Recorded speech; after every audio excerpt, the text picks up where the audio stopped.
আজকে আমরা রান্না করব হচ্ছে শুক্তো। যা যা মশলাপাতি লাগবে আমি সমস্তটাই গুছিয়ে নিয়েছি এবং সমস্ত উপকরণের লিস্ট আমি আবার শেষে দেব। রান্না করার চাইতেই গোছানোতেই টাইম লাগে। আর শুক্তোর যে সবজিগুলো ঠিক এভাবে লম্বা লম্বা করেই কাটতে হবে, যেরমটা আমি দেখিয়েছি। প্রথমে আমি নিয়ে নিচ্ছি অনেকটা সর্ষের তেল।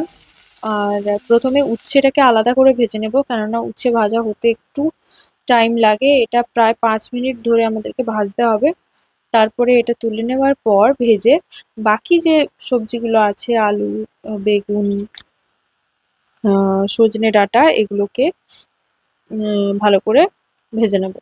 আর ভাজার সময় একটু নুন, অল্প একটু হলুদ অ্যাড করব যাতে কালারটা আসে।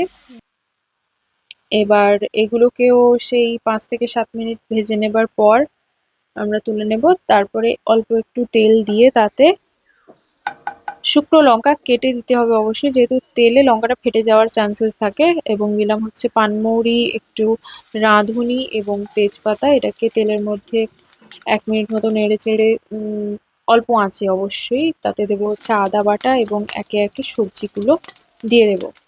আর সবজিগুলো ভালো করে তেলে একটু এপিট ওপিট করতে হবে। সেই সময় আমি পাশের একটা কড়াইতে বড়িগুলো ভেজে নিলাম। এটা প্রথমে ভেজে নিতে হতো, কিন্তু আমি তো ভুলে গেছি। বড়িগুলোকে শুকনো খোলায় ভাজতে হবে 1 থেকে 2 মিনিট ভাজার পর। তারপরে তেলটা দিলে ভালো হয়। প্রথম থেকেই তেল দিলে তাহলে তেলটা প্রথম থেকেই টেনে নেবে বড়িগুলো, তাই জন্য একটু পরে তেল দিলেই সুবিধা। বড়িগুলোকে একটু লাল লাল করে ভেজে নেবার পর অবশ্যই মিডিয়াম আঁচে ভাজতে হবে।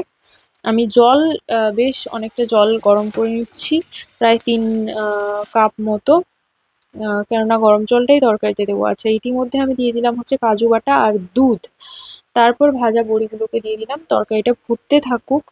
আম, পোস্ত বাটাটাও সঙ্গে দিয়ে দিলাম এরপরে। ফুটতে থাকুক, প্রায় 5 থেকে 7 মিনিট এটা সেদ্ধ হতে থাকুক এপাশে, আর ওপাশে জলটা গরম হতে থাকুক। 7 থেকে 8 মিনিট হয়ে গেলে পরে ঢাকাটা খুলে গরম জল দিয়ে প্রায় 15 মিনিট মতো লো টু মিডিয়াম আছে আমরা এটাকে সেদ্ধ হতে দেব। এবং তারপরেই রেডি। এবং নামানোর পরে দিয়ে দেবো হচ্ছে ঘি, যেটা আমার এই ভিডিওতে দেখানো নেই, কিন্তু আমি দিয়েছিলাম ঘি। ঘিটা লাস্টে ছড়িয়ে দিয়ে উপর থেকে এভাবে আমরা এবার সার্ভ করতে পারি। এই রইল হচ্ছে উপকরণের লিস্ট। যদি ভালো লেগে থাকে, কারো কাজে লেগে থাকে, আমাকে অবশ্যই কমেন্ট করো, তাহলেই আমি জানতে পারবো। আর যারা এখনো সাবস্ক্রাইব করতে জানো না, তাদের জন্য হচ্ছে এই ছোট tutorial. Panch phoron 1821, panch phoron all in capital letter, তারপরে এই সাবস্ক্রাইবে ট্যাপ করতে হবে। আবার আসবো নতুন রান্না।